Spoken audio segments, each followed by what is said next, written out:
நாகர்கோவில் சிறையில் உயிரிழந்த சபரிவர்மன் கொலை தொடர்பான இரண்டாம் கட்ட விசாரணையை சிபிசிஐடி அதிகாரி சஜிதா மேற்கொண்டு வருகிறார்.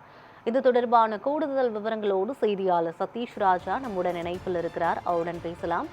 சதீஷ் ராஜா, இந்த காவல் மரணத்தின் தொடர்பாக இரண்டாம் நாளாக சிபிசிஐடி போலீசார் விசாரணை மேற்கொண்டு வராங்க. இந்த கொலை வழக்கில் இன்றைக்கு அவர்கள் செய்த விசாரணை என்னென்ன விவரங்கள் தெரிய வந்திருக்கிறது, என்னென்ன ஆதாரங்கள் கிடைக்கப்பெற்றிருக்கிறது, விவரங்களை சொல்லுங்க. நிச்சயமாக யுவராணி, கன்னியாகுமரி மாவட்டம் தென் தாமரைக்குளம் அருகே ஈத்தங்காடு பகுதியை சேர்ந்தவர் மாற்றுத்திறனாளியான சபரிவர்மன். இவர் வீட்டு அருகே மளிகை கடை ஒன்று நடத்தி வந்தார். இந்த மளிகை கடையில் தடை செய்யப்பட்ட புகையிலை பாக்கெட் விற்பனை செய்ததாக தென் தாமரைக்குளம் போலீசார் இவரை கைது செய்து கடந்த 9ஆம் தேதி நாகர்கோவில் சிறையில் அடைத்தனர். 12ஆம் தேதி இரவு சிறையில் என்ன நடந்ததோ தெரியவில்லை. ஆனால் சிறை வார்டன்கள் மற்றும் 8 கைதி சேர்ந்து சிறைக்குள் கைது வைத்து சபரிவர்மனை தாக்கியதில் அவர் உயிரிழந்தார். சிறையில் உள்ள சிசிடிவி கேமரா மூலம் இதனை உறுதிப்படுத்தப்பட்டது.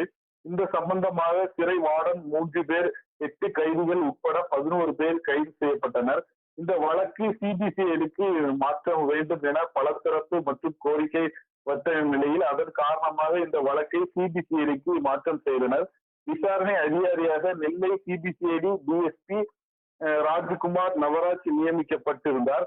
அவர் தலைமையில் போலீசார் நேசமணி நகர் காவல் நிலையத்துக்கு வந்து ஆதாரங்களை சேகரித்துக் கொண்டு சிறையில் சபரிவர்மன் தங்கியிருந்த சிறைச்சாலை ஆய்வு செய்தனர். அதன் பின்பு அரசு மருத்துவமனையில் மற்றும் அவர் உறவினர்களிடம் வீட்டிற்கு சென்று விசாரணை மேற்கொண்டார்.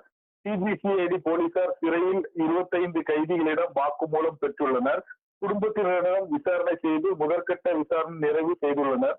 இரண்டாவது கட்ட விசாரணைக்கு சென்னையில் இருந்து சிபிசிஐடி டிஐஜி மற்றும் போலீஸ் சூப்பரண்ட் விரைவில் குமரி மாவட்டத்திற்கு வர உள்ளன என காவல்துறை வட்டார தகவல் வெளியான நிலையில் தற்போது இன்று சிபிசிஐடி போலீஸ் சூப்பரண்ட் சஜிதா நாகர்கோவில் மாவட்ட சிறையில் விசாரணை தற்போது மேற்கொண்டு வருகிறார். யுவராணி,